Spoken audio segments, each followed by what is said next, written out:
A paz do Senhor Jesus, amém? O Senhor diz: coloque em primeiro lugar o reino de Deus, que é também o reino dos céus, e sua justiça. Então pensei: o que é céu? Ora, o que é céu está em Gênesis, capítulo 1, do versículo 1 ao 10.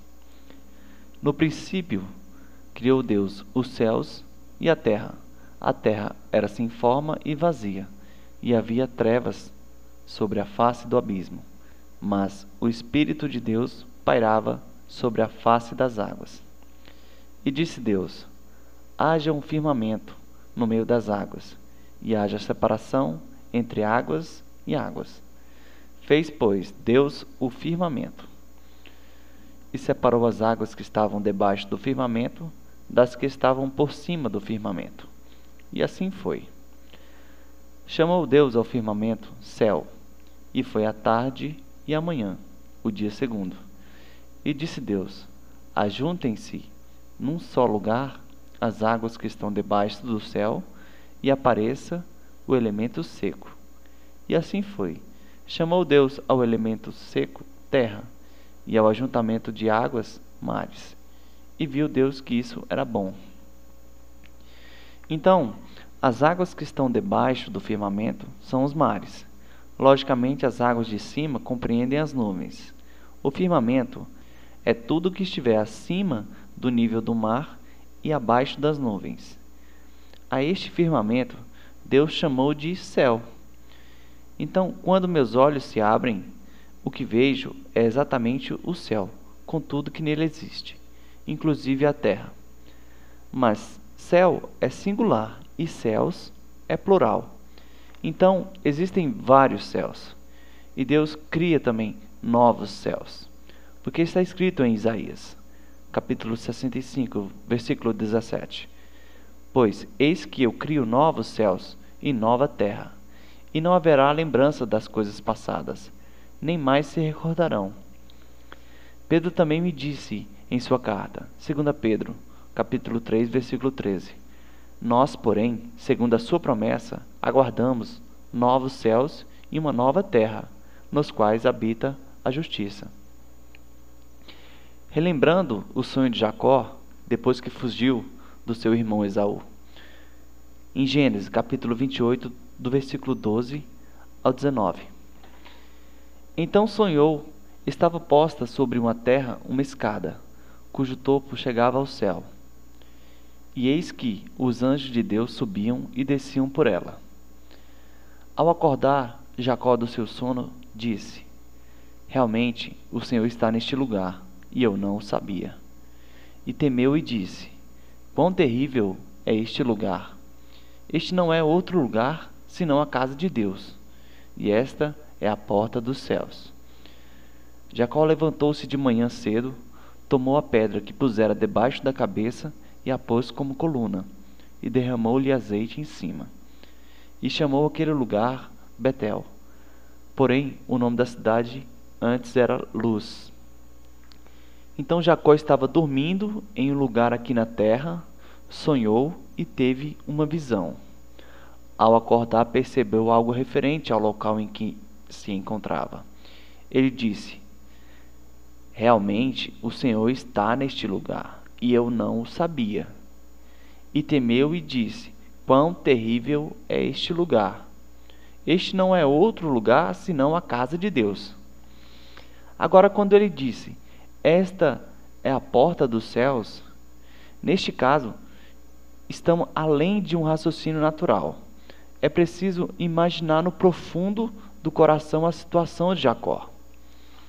O propósito do sonho, aquele lugar, o acontecimento, o conhecimento adquirido com aquela experiência e entender como Jacó se apegou ao céu.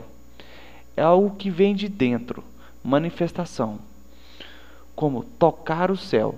A partir daí, Jacó, já interagindo com o céu, marcou aquele lugar, fazendo a coluna, com a pedra sobre a qual tinha dormido, e derramou-lhe azeite. Neste momento, algo foi alterado naquele lugar, pois passaria a pertencer a Jacó e toda a sua descendência. Pois foi isso que foi dito a Jacó durante seu sonho. Agora vamos analisar o Altíssimo Céu, onde está o trono de Deus. Como será? Apocalipse 4, do versículo 1 ao 2. Depois dessas coisas, olhei, e eis que estava uma porta aberta no céu. E a primeira voz que ouvira como voz de trombeta, falando comigo, disse: sobe aqui, e mostrar-te-ei as coisas que depois desta devem acontecer. Interessante notar que o apóstolo João viu uma porta aberta no céu. Então, neste céu existe uma porta, uma característica do céu, ter uma porta. Do outro lado da porta, um outro céu. Através desta porta, ele foi de céu a céus. E a forma de ir é por meio de um arrebatamento, ou uma transladação. Apocalipse 4, do versículo 2 e versículo 4, está escrito: imediatamente foi arrebatado em espírito, e eis que um trono estava posto no céu, e um assentado sobre o trono.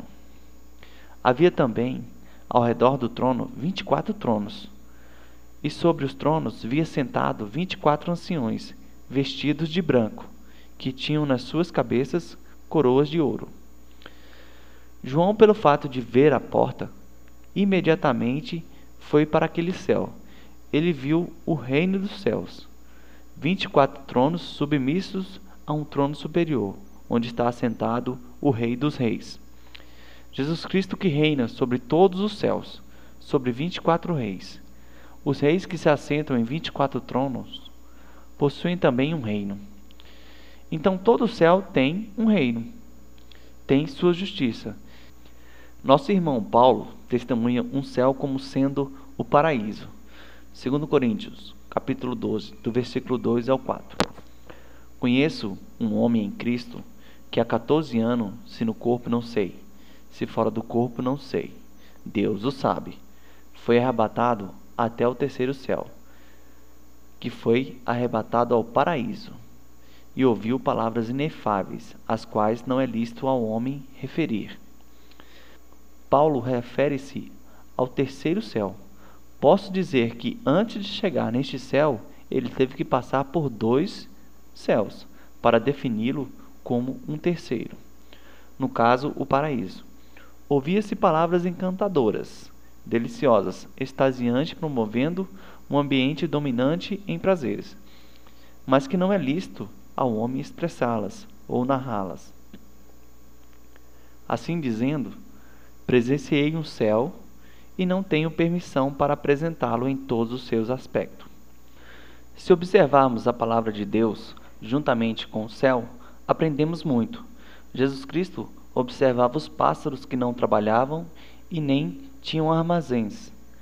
Observava a erva que nascia e era lançada ao fogo, as vestimentas dos lírios, os frutos gerando uma nova árvore, a semeadura, uma colheita, a autoridade local. E assim também interagia com o Pai em suas orações. Chegamos ao final dessa palavra e espero ter ampliado o conceito de céu. Que a paz do Senhor Jesus seja contigo. Amém?